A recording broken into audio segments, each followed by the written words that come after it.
All right, this particular lesson, effective presentations, is one of the key ones that I like to emphasize that if you're not used to talking in front of people or presenting information, it is going to be totally different. You know, many of us come from behind the chair and we move into the classroom. I developed something called Teach, Speak, Learn. And when I was building a team and we were traveling and we were on platform artistry, it was from the classroom to the stage. And so I see that similar um, when it's time to present in front of the classrooms. We should always think it of, I'm going on stage, okay? All eyes are on you. Everybody's ready. They've done their part. They're there. Now you only have to do is deliver. And you would say, well, how will we do that? There's many different ways that you can deliver, many different ways that you can deliver. Um, but you have to know your audience. And so sometimes you plan a presentation, but if it is the audience is not receiving the presentation, no one's learning anything. So you got to know who's in the audience, and you got to be able to be okay with adapting your presentation and your teaching style to the learning style of those in the audience. So sometimes we have individuals that don't take change well. It'll show up. We have individuals that can adapt or transition. Those things will show up. So even as we're learning to be a master educator, we'll take our experiences in everyday life, bring them into what we build into the classroom, which we're building ourselves. We're building the best presentations. We're building um, our best speaking voice. Okay, so that's something to always look at. You're gonna have many different people in the classrooms from many different places. You gotta reach everybody. Okay, so that doesn't mean there's a black sound, there's not a white sound. There's something for everybody. All right. And so the Bible says, study to show yourself approved. And that's simply what you have to do, even on the other side in the classroom. You're not a student anymore. You're the one presenting the information. Okay. So we got to make sure we speak clearly. That's for one. And for 2024, modern day, I have to make sure virtually that we speak clearly, because when this is translated into Spanish, you don't want it to translate chopped up. So you want those individuals that are on the other side who are Spanish speaking and Spanish reading, you want them to understand what you're saying and not be confused by the language that we're using. All right, because sometimes we're jumping to slang and things of that nature. So we got to make sure that, hey, I got to be considerate of everybody on the other side. So let me speak clearly. Let me make sure all of the information is valid and relevant. And let me also see with my eyes if someone needs assistance. Sometimes we can see with our eyes that someone has a question. We can see with our eyes that someone does not understand. So taking those notes in, and when you see those things, is that a place that I can stop and ask, do we have questions? Is that a place that I can stop and say, is everybody on the same page? Do I need to slow this down? And that's how you learn the vibe and you start to roll with the flow in your classroom. Because if you've studied and built this amazing presentation and no student can retrieve any information when they leave, they can't remember anything, we have not done nothing. We just did an amazing presentation, but we did not hit our goal. No one learned a thing. And so the objective is, yes, we want to be amazing. Yes, we want to present the best presentation. But in presenting that, we also want the students, the learners, to retrieve information. And so sometimes that's coming up a little bit, and sometimes it's coming down a little bit. When I say come up a little bit, I'm simply meaning let's move into a more professional manner. Okay, maybe in the way we dress, maybe in how we speak to the students. And I say come down a little bit. Um, You got to know your audience. Every audience is not going to be impressed by big words. Okay. So if you like to use big words to show how smart you are, sometimes you're going to have to bring them words down because they can go over the student's head. And what I tell people all the time is meet this, find out where the students are, bring them up a little bit at a time, a little bit at a time. And even if you are throwing a lot of big words out, take the time to break them down. Okay, so everybody understands. You don't want to lose them because they would think we're not on the same page or that teacher doesn't get me or she's way over on left. Okay, so our presentations are everything. All right, and so we probably study our presentations more than we do anything. It's just like first impressions. We want to make a great first impression, and that carries over into the classrooms.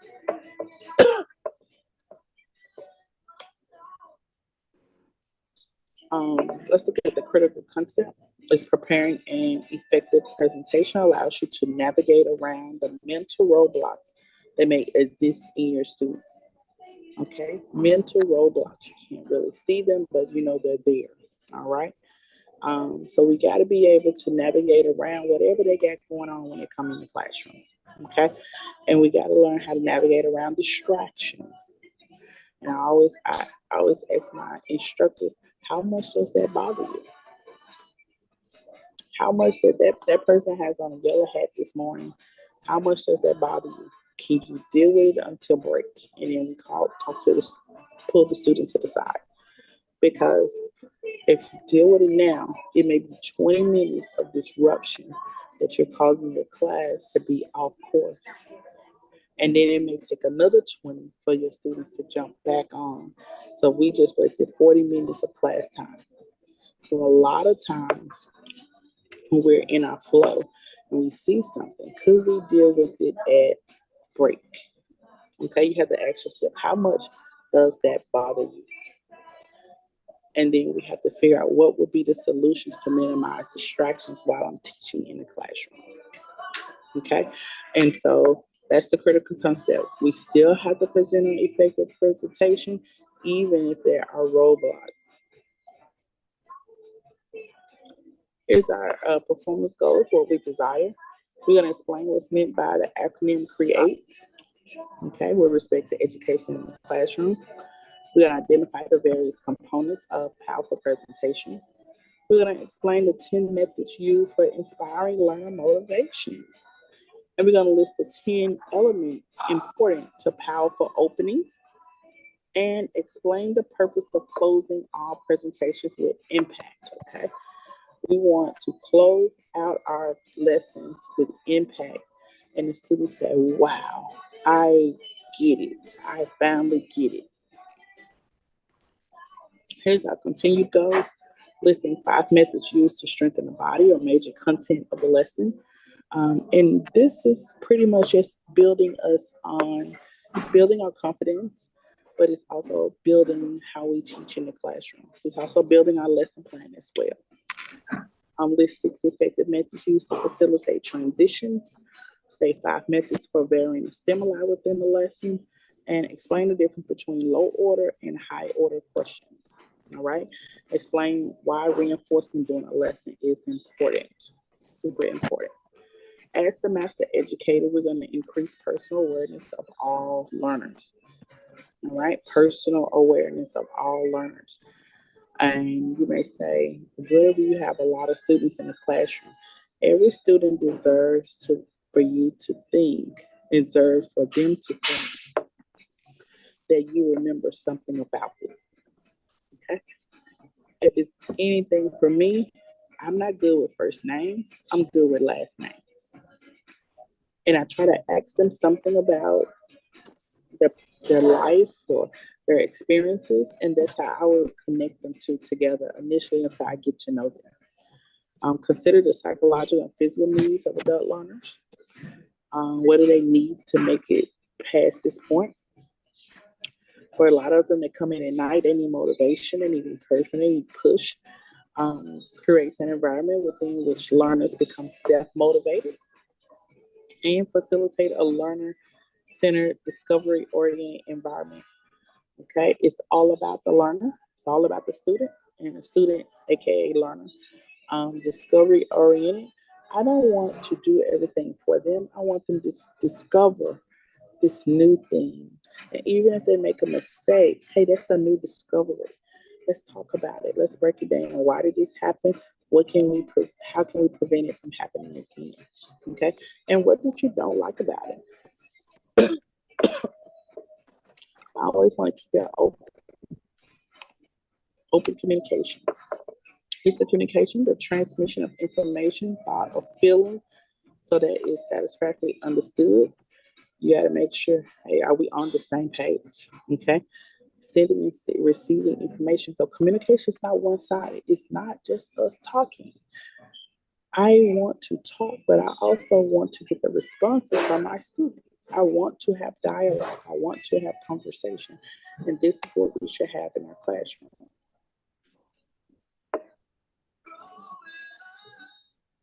Just a little outlook on communication. So here's create. We're supposed to understand, and from a classroom perspective, create.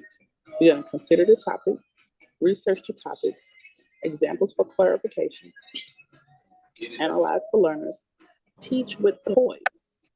Okay, teaching with poise is not teaching and your students are all over the place.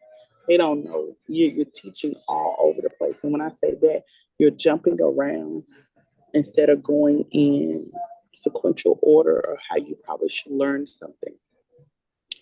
And you want to teach with confidence, okay? And relevance. Enjoy and be enthusiastic. All right. So when we talk about create, just say the subject is finger waves. I'm going to consider the topic finger waves. Then I'm going to research the topic finger waves. And so, although my objective is to teach my students finger wave, I need to teach them in theory and I need to teach them in practical. So we know we'll have the practical down pat. But in theory, give them a little worksheet or create a little worksheet that has the timeline existence of finger wave. Hey, they used to wear finger waves in the 40s. This is how they used to do it. They used to wear it in the 50s. This is how they used to do it. Oh, they used to put curls in their hair and then it used to be dry waves. Give a little history, research the topic.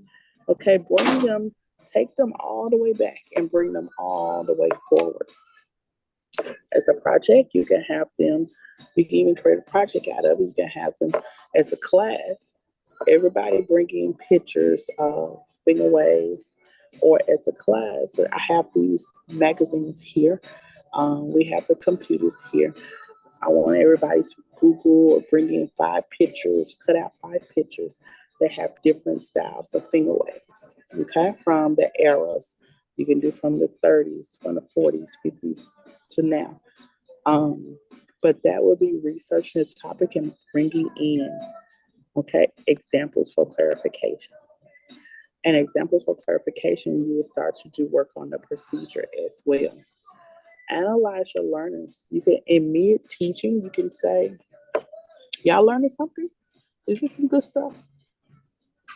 Have I gotten to something that somebody wants to know, but we haven't really touched on it that much? Okay, so in mid, I always do that to make sure I'm on the right page. Okay, because this lesson ultimately, I'm here for them to teach. I'm not getting a star on my lesson. Okay, if no one else is learning. So I analyze the learners. What are you y'all good? What do you think you should do more of? What do you think you want more of when we talk about finger? Okay. Oh, we need to talk about product. Okay. And so that brings an avenue for you to bring in to add product training, product, excuse me, product education. Hold on one minute.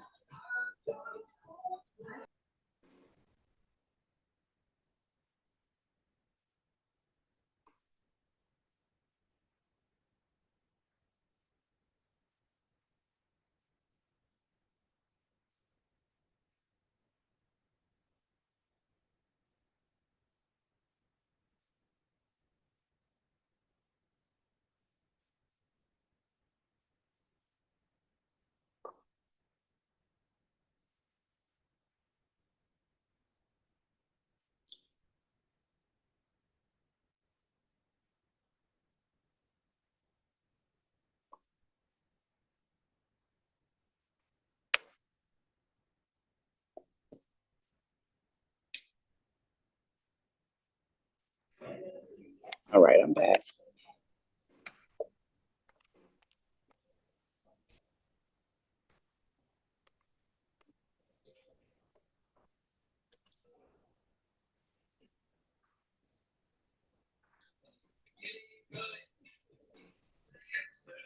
I had to get my two together. Okay, so we're still in create.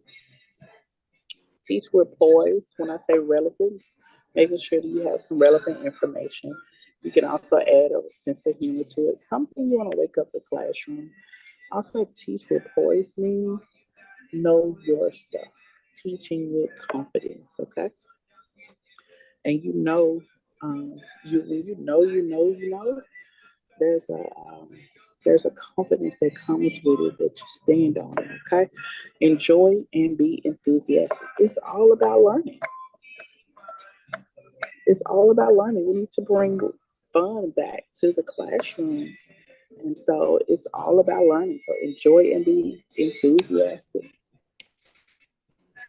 And really, you set the temperature in the classroom. So if you're enjoying enthusiastic, your students are going to be very motivated in the class to come to class.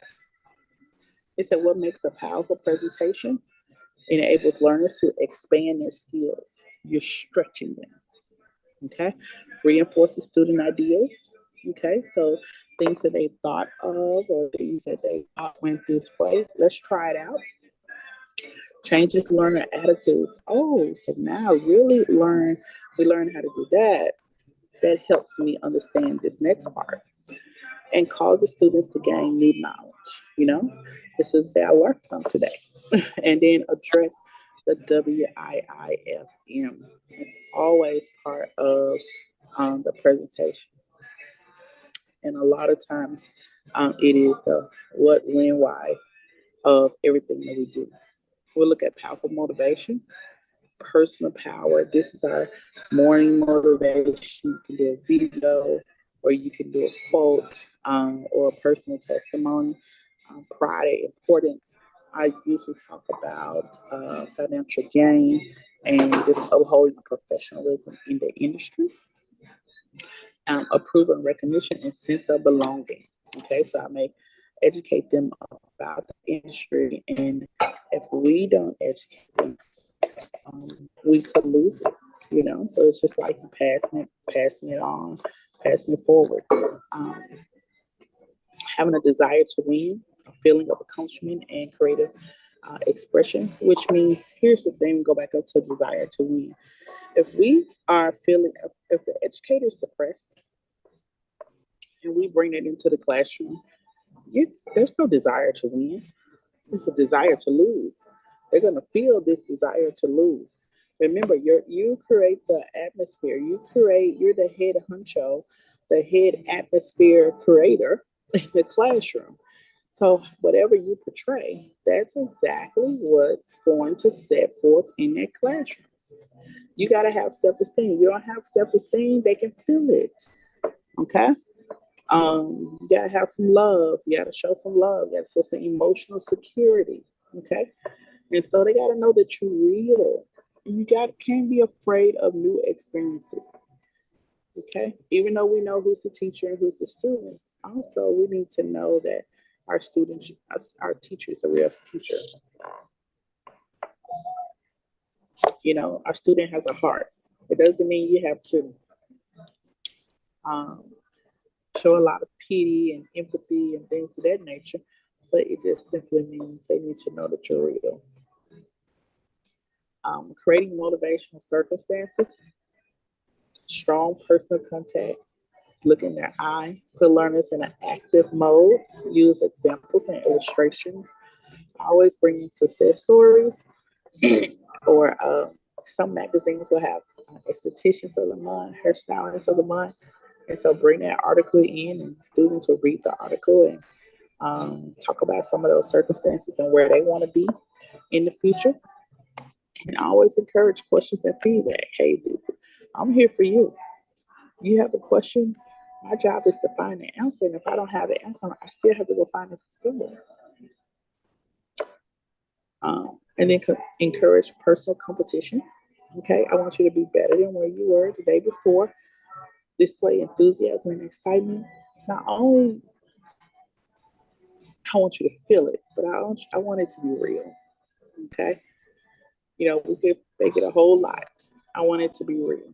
I want it to be genuine when the students come in and you're excited to see them. Or, y'all, we could get ready to go. Think about it. It's one of my favorite chapters. I'm so excited. I want it to be genuine and identify long term benefits. Okay. So, a lot of times you can share the benefits of the industry, of staying in the industry by your own accomplishments. Encourage interpersonal relationships, which means you may have some students that are TRA personal, which means they don't really want to work with anybody. Interpersonal means, little groups or little teams.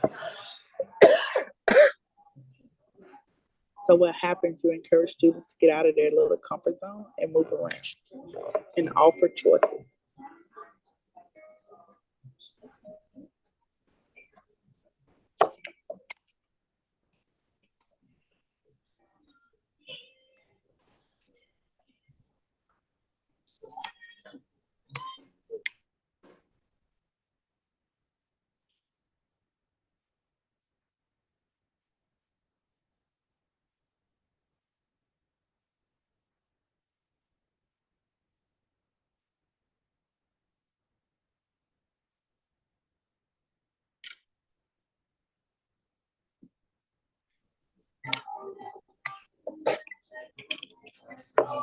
All right, you may see me come in and out. I am trying to keep it together. I'm on the end of this thing. Drinking my hot tea.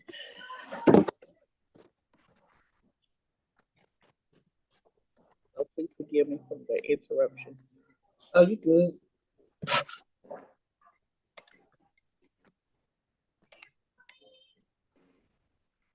All right. So as we look at powerful openings, 55% visual, 38% vocal, and 7% verbal. This simply says when you look at opening your lesson, they are mostly paying attention to what you are portraying in front of them. Okay. Yes, they hear you. All right. Yes, they hear you, but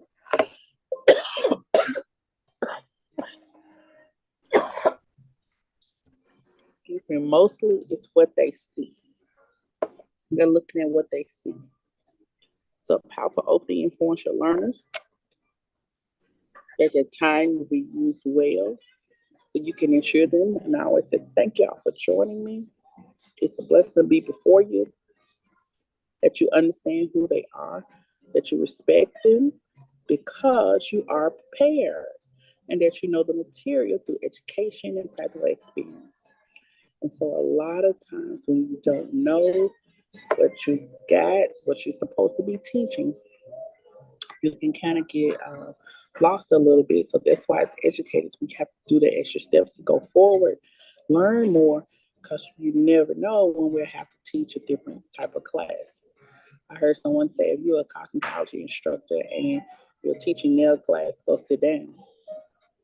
No, as a cosmetology instructor, you're supposed to be able to teach a little bit of everything. You don't have to be a nail professional to teach nails. Okay, teaching is an art, and a cosmetology instructor can teach anything. Okay, so long as you're prepared for what you're teaching, you went over your material, and you can give a practical experience, you're in the door. The elements of the powerful opening, and new learning, enthusiastic. We're supposed to see this energy building, this motivation trend throughout this whole presentation. So that's already going to tell you you're going to have to be in such a place where students will feed off of you. Okay, now you feeding off of them. They feeding off of you, and it's just animated. I don't know too much, but what I do know, make sure you bring the energy in that classroom and in your presentation. You don't want your presentation to be boring. Never say you're sorry. Okay, be sincere. Focus on the learner's I'm here for you. And really, instructors, educators don't have a job unless the students are innocence. All right. So you are for them. And when they're gone, you're trying to figure out where you been. Okay. You've been missing this, you've been missing this, but I'm here to help you get back on track and maintain your eye contact. Tell them what you're going to tell them. Okay. I don't do a whole lot of fluff. I'm gonna get right down to it. Direct learners' attention. Okay. They should be following you in the classroom and convey visual integrity.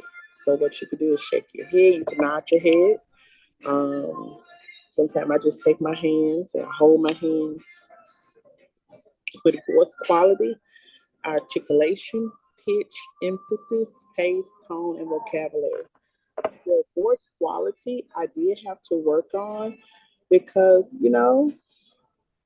sometimes you can be a product of your environment initially. Okay. But I knew I wanted to be more. So growing up from South Memphis to Fraser, I didn't really see a whole lot of success, especially people that own stuff or people that traveled. Like it was my family, my neighborhood. And sometimes we pick up on what's going on in our environment, and that's fine. But for me, I knew I wanted to go farther, okay, further. And by me going further, I needed to make sure my words did not slow down when I was talking to people.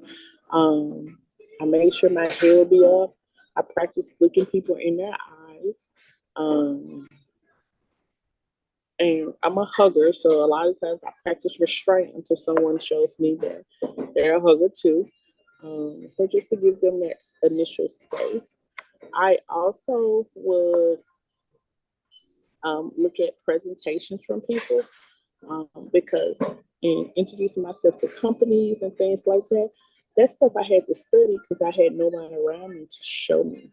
And so I knew I was going places, and I was just in a place of preparation. If you believe, I really believe God was just preparing me. So in preparing me, I had to practice in front of my students. So me coming to school teaching every day, they thought I was just teaching. No, I was literally practicing for my next level. Okay. And so me doing my presentations, that's why it's kind of special to me. I was just practicing for my next level. Right. And so the students got the best of me, they got the worst of me, but it progressively got better. Okay. And as it got better, I'm able to introduce myself and say in 30 seconds, who are my name, where I'm from, and what do I do? Period. When I walk into a room and meet new people, that's all they want to know. Your name, where you're from, and what do you do? Okay. Even from there, I was able to also um, change my pitch and vary the stimuli, which means sometimes I'll wear a particular color that throws the classroom off. And as I walk around, they be like, the lady with the orange shirt on, the lady with the red shirt on, you know?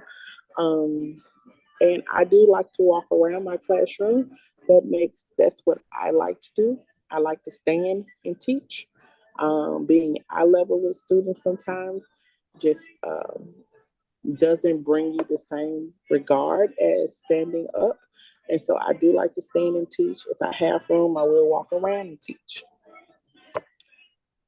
Studying a word a day increases our vocabulary. What I don't like to do, and I'm really too old for it, and I don't, I won't say I'm not good at cursing. I'm not good at cursing. um, because we couldn't do it, and my mama always caught me. And so I say when I do say something, my sister's like, "Oh my God." Okay, and she's like, you don't do it. Let me do it. And so I have a person, if I need to feel like one of them words got to come out, I have a sister, a friend. I just I click insert, and it's like, I got you. Okay. But to keep it professional in a classroom, we try to watch our language, but we increase our vocabulary. And so if you want to do a word of the day, that's fine, because your students also may need new vocabulary. And so let's learn word of the day. It may be in Spanish, English, French, but it just increases the vocabulary. And it could be a new word for the industry that they didn't even know. Okay. Um, and so I learn new words all the time. And then I just had to figure out, okay, how do I use it? Okay. And the pace, sometimes we could teach very, very fast. And so sometimes you slow down, see where the students are, and then jump back in. Right. I seen this one lady, she had an hour presentation and she taught it in 30 minutes and she had nothing to say the rest of the 30 minutes. Everybody else was lost. I'm like, we forgot what you taught because you taught it so fast. So you have to be just kind of pace yourself. And do you have to practice? Yes. There are local Toastmasters that can help in your presentation. I do watch TED Talks that help with my presentations. And also, what is it? Oh, Steve Jobs. I watch his Apple presentations. Every time he showcased a new Apple, they would have this convention, and he wasn't glammed up. He walked the stage. He had a little sense of humor. I really admire Steve Jobs for his presentation. So you get an opportunity. Yes, it may seem a little boring, but in order for you to grow, you're going to have to study the ones that came before you. So I do watch Steve Jobs. I do watch actors and things like that to see how they portray different things because I've had to work on stages, had to work with TV, and ultimately the most important job is working in the classroom. So you got to be able to move and be comfortable. Building a powerful content, okay? Problem solution structure. This is what I do a lot. You'll notice I teach from the problem. So, what is the issue? Let's find the answer together. So, once we find the answer together, we're able to move on to the next thing. So, I teach a lot from problem structure, chronological structure, yes, because in teaching haircutting, you're not gonna go straight to cutting a bob. You're not gonna go straight to cutting a shears. Um, you're not gonna go straight to cutting a pixie. All right. And so chronological structure is let's start from the beginning. Let's do what are some of let's learn about hair cutting and those that cut before us. Let's learn some terms. Now let's learn our tools. And now let's learn our shapes, angles, okay? And we can start from one angle, move all the way up. That would be chronological, okay? And if you're teaching about the industry and you may say, oh, this happened in this part of this happened in 1924, this happened in 1934, so on and so on. Topical structure, spatial structure. A lot of people teach in demo and visual. Okay, and so you'll have to start keep moving around, and then a lot of people teach theory, then practice structure. So they teach and then they show, teach, and they execute, teach, execute, teach, execute. I absolutely love that one as well, and that's one of your most traditional ones that you're gonna do is teach, lecture. You're probably gonna break, and then you're gonna go into your practical.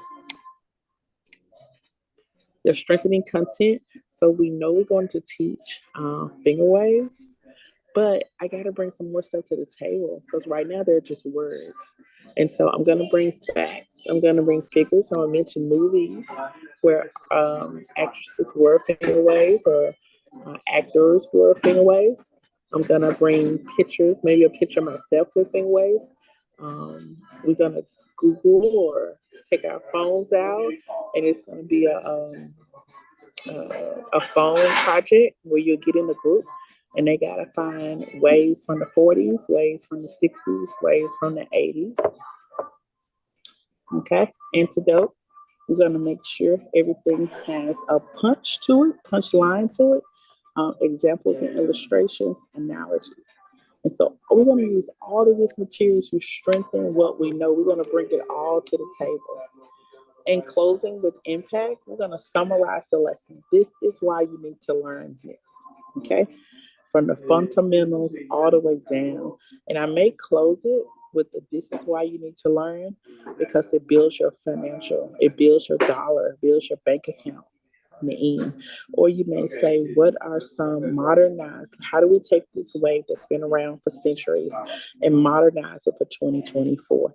So now your students have to do a style with waves, or they work in a group with waves. Restate key points, present a challenge, and it can be them being relevant as a cheer, a chant, them working on one mannequin, or maybe it's a timed competition, okay? Or maybe you can have a whole mannequin competition using finger waves or very creative finger waves. Use humor, poems, quotes, anecdotes. That's your closing.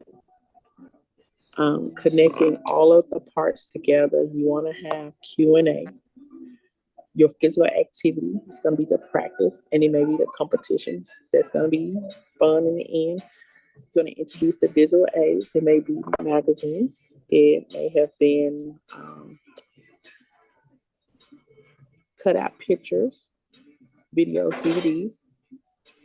Change the educational aid. So it's not just they getting it out the workbook, they're getting it out of some other things, and redirect the attention. Bring the attention all the way back around, no matter how far they go, bring it back around to what they're supposed to be learning. Varying the stimuli, you're going to clarify. Okay, what I like to do is use my hands too. Me moving causes a person to watch. Me using my hands when I teach causes them to not stop looking at one place, and they start looking at me because my hands are moving. Okay. And lean emphasis. All right. So a lot of times the educator can be a character in the classroom. Varying the stimuli as well is in the voice. The voice not being monotone, but raising the voice up, raising it down, having some excitement in the voice, it grabs their attention. You want to vary the stimuli because it's going to grab their attention and keep the student from being bored. Okay. Attention grabbers, shocking statements. You can do this sometimes in the beginning, give the students something to think about and be like, what? Varying the stimuli again, energizers, having them get up, having them do some exercise in the morning, but something that causes them to just kind of loosen up and prepare for the day. For oral or visual switching, this may be a riddle or something of that nature. And also, this could be a line dance. This could be anything. It could be a nice stretch, anything, but it's varying the stimuli. Let's get them up, get them excited. We'll look at your questioning. You're asking questions, low order questions, high order questions, open end, and high order questions. Okay, here's your methods of questioning. You can do group questioning. All right, so they can answer to group, direct questioning, one-on-one, or redirect questioning. All right, and so you're asking the student a question, and the student asks you a question, and you continue to direct that to different students. Answering questions, want to use effective listening skills, observe body language, and restate or paraphrase questions. So you always want to kind of restate the question to make sure that you are answering the correct question. Reinforcement is the verbal and nonverbal feedback. And so definitely high fives, a point of a finger, a bump, a fist bump. And as we begin to close out and wrap it up, we just went over presentations, okay, effective presentations.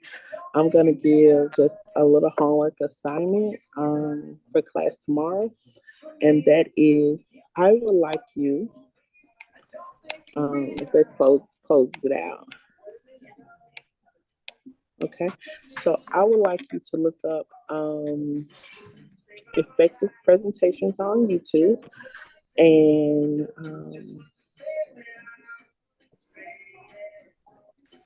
3 things that you learned from watching um, a video on presentations. Okay, 3 things that you learn from watching a video on presentations. So it's going to be time one day for you to take the classroom. So you say, if you're honing your craft, you say, well, I want to watch a video of someone doing a presentation or something, somebody that can give me some tips. I want to know 3 things you learned from that presentation from the video you watch that you would use in the classroom the next time that you have to do a speaking that you have to be before them. So that's where we're getting ready to build on. We're preparing ourselves, building our confidence, preparing our lesson. So what we're going to teach, how you're going to present it, but watch a video, find a video. You're going to send it to me, and I want to know the 3 things that you took from that video that you could use in your classroom. Okay? Okay. All right. That's all we have for today. I will see you tomorrow. We'll be on Zoom tonight at 6. If you just want to stop by for about 30 minutes to see how we do the virtual classroom. But we'll be back in the classroom tomorrow at 6 p.m. So I hope to see you then. Okay. Have a great one. Okay.